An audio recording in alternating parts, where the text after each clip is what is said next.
মন্ত্রী जोता आगा महाराज हुकुम करें।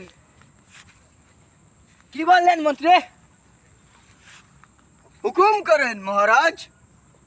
আমার রানী কোথায়? কাল থেকে আমি আমার রানীকে দেখতে পারছি না মন্ত্রী। রানীমার হাগা কষা হয়েছে, তাই জন্য রানীমা আসতে পারছেন না। তাই নাকি? তাহলে তো আমাকে আরো আগে জানানোর কথা ছিল। আমার রানীর হাগা কষা হয়েছে। সরি। কেন তোমার দেরি হবে? আমি প্রয়োজনে পুরো রাজ্যটা বিক্রি করে দেবো আমার রানীর জন্য মন্ত্রী।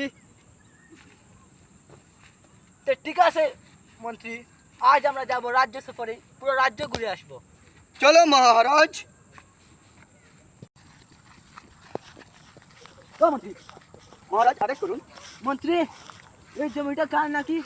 আমাদের প্রহরী জমিটা। এটা প্রহরীর জমি। হ্যাঁ মহারাজ, এটা মন্ত্রী, থেকে আমরা বাদ পাই। মন্ত্রী, এখানে তো ভালোই ফসল ফলে। হ্যাঁ মহারাজ, আমাদের এখানে থেকে প্রহরীরা আমাদেরকে বাদ দেয়।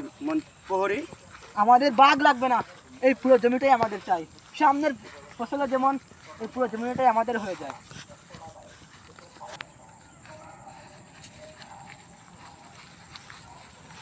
মন্ত্রী এই দেখতে পাচ্ছি কৃষক। এক কাজ করো, তুমি একটু সামনে যাও, আমি কৃষকের সাথে একটা কথা বলে আসি। এই যে ভাই কৃষক, কি করতেছো? ধান খেতে ধান গাছ বাচ্চা দিতেছি। গাছ পয়সা দিতেছো? ও তুমি না নতুন বিয়ে করছো, তোমার বউ কোথায়? বাড়িতে বউ কি আনো নাই? খেতে আবার বুয়ানি নাকি? ও আমি একটু দেখবার ছিল আপনার বউকে। আপনার বউ না অনেক সুন্দর। আপনি এত লুচটা কেন? বড় লুচ্চা। কি বলো মন্ত্রী, তোমার বুঝি এ মাসের বেতন নেওয়ার ইচ্ছা নাই? না মহারাজ, কিছু বললাম না তো। ও কিছু বলো নাই তাই? চলো আমরা ওই যে আমাদের রাজবংশের জমিটা আছে না, ওইটা দেখে আসি চলো।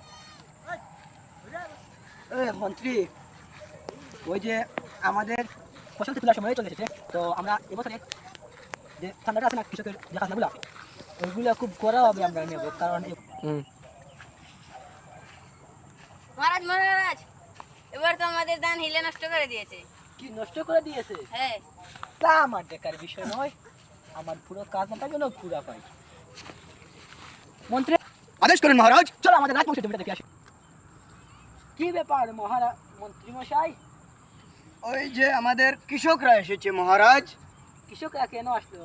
কৃষকরা এই বছর ধান ফলাচ্ছে, তাই জন্য আসলো। তো কৃষক, তোমাদের ফসলের কি অবস্থা এই বছর? মহারাজ এবছর আমাদের ফসল টুকু ভালোভাবে হয়নি। ভালোভাবে হয় নাই? তা তো আমার দেখার বিষয় নয়, আমার যেন পুরো খাজনাটা একদম ক্লিয়ার হয়ে আসে। মহারাজ আমরা খাজনা কিভাবে দিব? ফসল ভালো হয়নি।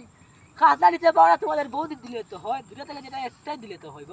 এই তো দেখছি মহারাজ বড় লুচ্চা মানুষ। মন্ত্রী না জনাব। তোমার কি এবছর পুরো কোনো বেতন নেওয়ার ইচ্ছা নাই? হ্যাঁ মহারাজ আছে।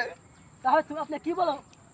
যাহা হুকুম করেন। তোমাদেরকে আমি কথা বলে যাই, খাজনা দিবে নাহলে বউ দিবে, যে কোনো একটা আমাকে দিলেই হবে, কিন্তু সেবা যত্ন করলেও তো হয়, নাহলে আমার খাজনা চাই।